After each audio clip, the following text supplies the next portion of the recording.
Hello everyone, welcome back. Industrial law में जो हमारा टॉपिक चल रहा है वो चल रहा है the gratuity, the payment of gratuity.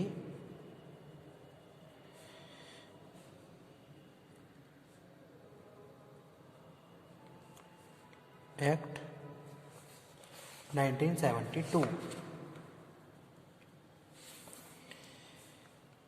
Previous video lecture में हमने डिस्कस किया था कि भाई कब ग्रेचुटी पे की जाती है और about the calculation of gratuity, वो टॉपिक हमने डिस्कस कर लिया है। आज के सेशन में हम डिस्कस करेंगे appointment of inspector.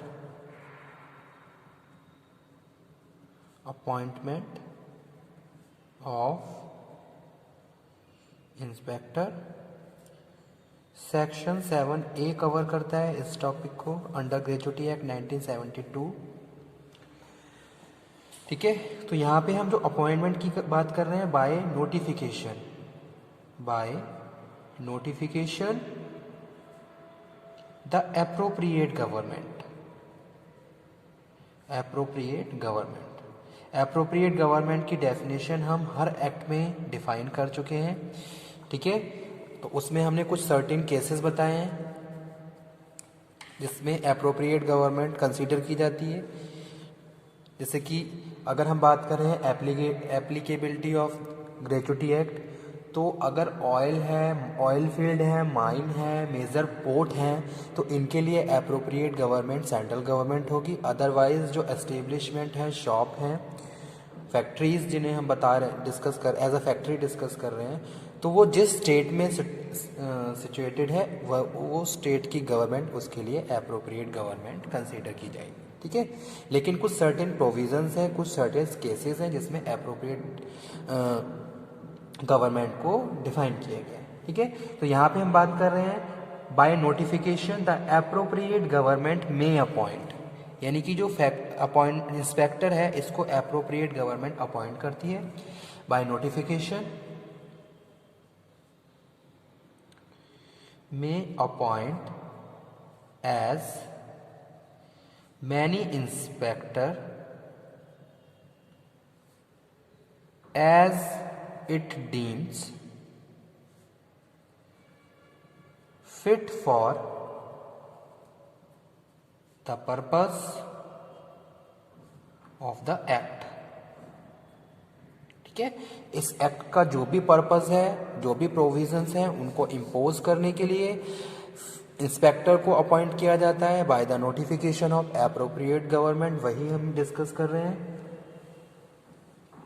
The appropriate government में बाय जर्नल और specific order define the area which the authority or inspector so appoint shall extend and before where two or more inspector are appointed for the same area, also provide by such order for the distribution or allocation of work to perform by them. Every inspector shall be deemed to be public servant. तो ये इस point पे ध्यान दीजिए, every inspector shall be deemed to be public servant, public servant की तरह उसको treat किया जाएगा with in the meaning of section 21 of IPC. Okay, अब आगे हम डिस्कस कर रहे हैं पावर्स। क्या क्या पावर्स होती हैं? Powers of inspector. एग्जाम के पॉइंट ऑफ व्यू से भी ये टॉपिक इंपॉर्टेंट है। जो प्रीवियस वीडियो लेक्चर में हमने टॉपिक डिस्कस किया था, calculation of gratuity and when gratuity is payable, ये दोनों टॉपिक, और अपॉइंटमेंट ऑफ इंस्पेक्टर, तो ये तीनों टॉपिक ही एग्जाम के पॉइंट ऑफ व्यू से इंपॉर्टेंट है। ठीक है, appointment of inspector section 7 sub section A में आती है। Power of inspector section 7 sub section B का पार्ट है।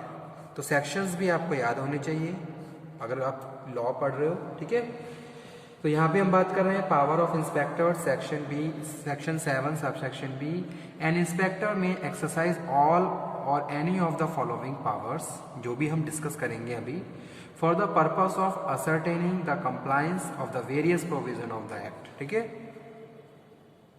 An inspector may exercise all or any of the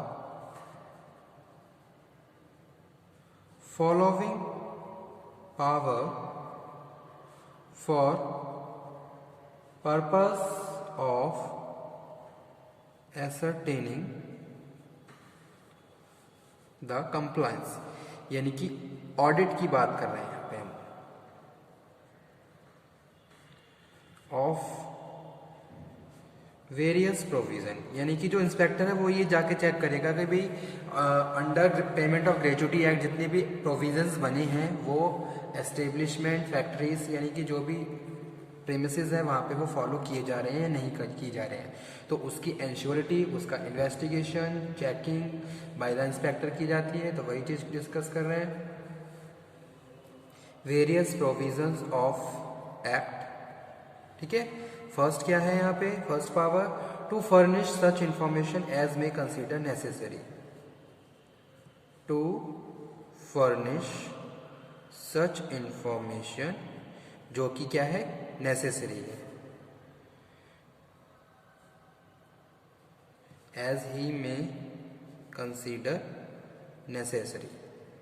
तो वो सारे इंफॉर्मेशन उसके पास होनी चाहिए इंस्पेक्टर्स के पास, उसके लिए वो इन्वेस्टिगेशन कर सकता है जो कि उसके इन्वेस्टिगेशन के लिए इम्पॉर्टेंट है, यानी कि proper information we have to provide. अगर वो आपकी फैक्ट्री में आके कुछ इंफॉर्मेशन लेना चाहता है तो वो फ्री ले सकता है। ठीक है, आप उसको कोई भी रेस्ट्रिक्शन नहीं है। सो वही चीज़ यहाँ पे हम डिस्कस कर रहे हैं, as a power of first to furnish such information as he may consider necessary.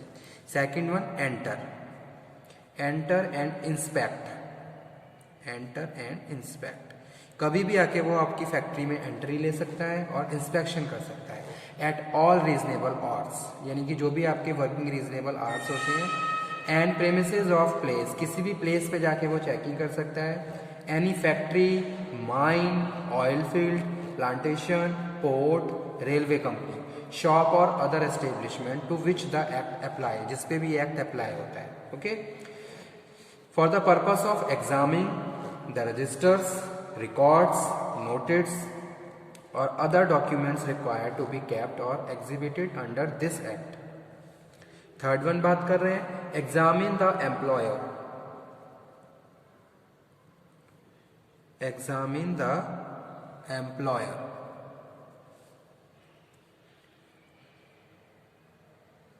और any person whom he find in such premises or place। अगर किस प्रेमिसेस में कहीं पे भी उसे कोई भी वर्कर मिल रहा है तो उससे रिलेटेड इंफॉर्मेशन, रिकॉर्ड्स, रजिस्टर्स में उसका नाम, मस्टर रोल में उसका नाम, कोई भी इंफॉर्मेशन वो फाइंड आउट कर सकता है with the help of employer, और एम्प्लॉयर से भी वो प्रॉपर डिस्कशन कर सकता है। ठीक है, यानी कि जो भी प्रेमिस फैक्ट्री है उससे रिलेटेड हर इंफॉर्मेशन को वो कम्युनिकेट करेगा, डिस्कस करेगा, उसके पास ये राइट है। फोर्थ वन यहाँ पे हम बात कर रहे हैं, टू मेक कॉपीज, यानी कि जो भी रिकॉर्ड है उसकी वो कॉपी ले सकता है। To make copies of take extract from the any register, records, notice, other document, यानी कि अगर फॉर्म 12 है, फॉर्म 14 है, ठीक है, वेज रजिस्टर, मस्टर रोल है, तो जो भी रिकॉर्ड है उसकी कॉपी वो ले सकता है। आपका जो भी डॉक्यूमेंट है उसको वो कॉपी एज अ जेरोक्स लेके जा सकता है, as may he consider relevant where he has reason to believe that offence under this act, जहाँ उसको लग रहा है कि भाई इसमें कुछ ना कोई फॉल्ट हो सकता है। Has been committed by employer, search and seize with the such assistance as he may think fit, such register, record, notice or other document as may he consider relevant respect of that offense। ठीक है, और last है, to exercise such other powers as may be prescribed, to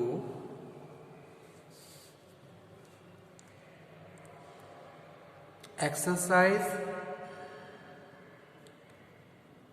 such other powers as may be prescribed, कुछ other powers जो prescribe हैं उनको भी वो एक्सरसाइज कर सकता है, इम्पोज कर सकता है। So these are the power of inspector, जो सेक्शन 7 सब सेक्शन बी का पार्ट है under the payment of gratuity act 1972। Okay, एक चीज़ और आपको बता दूं मैं स्टूडेंट्स, अगर हमने अब तक जितने भी एक्ट पढ़ रहे हैं उनमें अपॉइंटमेंट ऑफ इंस्पेक्टर या पावर्स ऑफ इंस्पेक्टर पढ़ा है, तो ऑलमोस्ट मतलब कि हर एक्ट में ये क्या है, सिमिलर ही है। ठीक है, चाहे इन्वेस्टिगेशन की बात करो, मेक कॉपी की बात करें, या फिर एग्जामिन की बात करें, एंटर और इंस्पेक्शन की बात करें, तो ये क्या है, हर एक्ट में क्या है, कॉमन ही है। तो आप इसको थोड़ा ध्यान दीजिए इस बात पे। ठीक है, अगर किसी भी एक्ट में इस तरीके से कोई क्वेश्चन आता है तो आप सेम पॉइंट्स को डिस्कस कर सकते हैं, बट पॉइंट्स क्या है, सारे एक्यूरेट होने चाहिए। ठीक है, और सेक्शन आपको उस हिसाब से लिखना है जो भी एक्ट में पूछा गया है। Okay student, thank you very much आज के टॉपिक के लिए। आज के सेशन को हम यहीं पे फिनिश करते हैं और नेक्स्ट सेशन में नेक्स्ट टॉपिक डिस्कस करेंगे। होप सो आपको ये सेशन अच्छे से समझ में आया हो, और किसी भी स्टूडेंट को किसी टॉपिक में कोई प्रॉब्लम हो तो वो उस टॉपिक को दोबारा से डिस्कस कर सकता है। Okay, thank you very much, thanks a lot.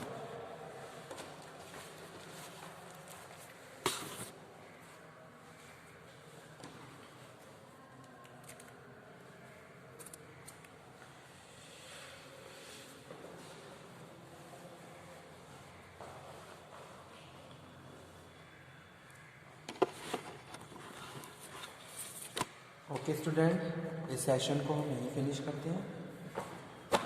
Payment of gratuity act 1972, appointment of inspector. Thank you.